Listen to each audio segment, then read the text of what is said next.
Dito ako sa massage chair sa trabaho. Ayan, yung massage chair na yan. Ayan, dyan sa hanggang sa may paa ko. Minamasahe.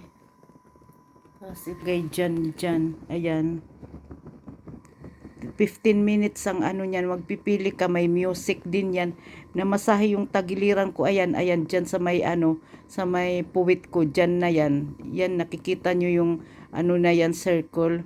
Pas papunta doon sa may mga, ayan na naman, dyan na naman pataas. Ay, sakit dito sa may balakang ko. Yan. May mga massage chairs kami dito, hindi lang ito isa. Pagkatapos, iyan dito isang kwarto yan. Yan, pag ano kami, pag nagpapahinga kami, ayan yung mga paa ko. Pag ayan, inaano na yung mga paa ko, minamasahe. Ayan, dyan.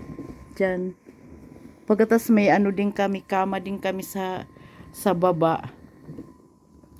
Ayan yung inaano yung ano ko. Kumpleto ito dito. Kagaya nga ng sabi ko, ayan yung minamasahe. Alam nyo pag sa tao, kasi ano ako noon, yung mayroon dito tinatawag nila na ano, zone therapy. Huwag ko ano yun sa English.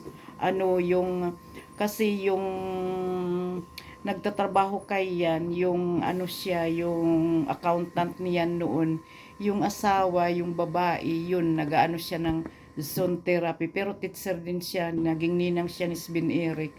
Kasi, ano, para makatulong daw. Kasi, di ba noon hindi ako magkaanak, pagatas na kunan ako 3 times.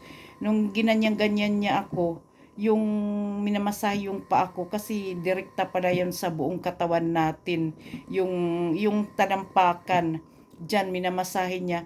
Kaso lang pagkatapos niya sa akong masahin kinabukasan, para akong yung mag-roll dahil pagod na pagod yung buo kong katawan. At saka yung nagpamasahe rin ako sa Pilipina noon, nung nasa party kami, ano, may bayad siyempre. Ano, yung ganun rin ang naramdaman ko, yung para kung nag-roll kinabukasan kasi pagod na pagod ako. Ewan ko ito ngayon kasi first time ko nagsubok na ganito, 15 minutes siya.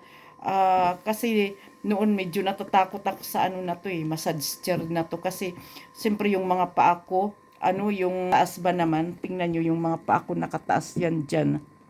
Yan. Pagkatapos,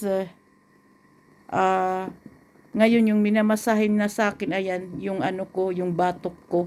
Yung blue na yan doon na circle, dyan siya. Yan, batok ko na yan. At saka dito sa may ano ko, may hips ko. Ayan, yung mga blue na yan. Dyan na sila nagmamasahe yung machine na to. Okay guys, thank you for watching. Bye-bye.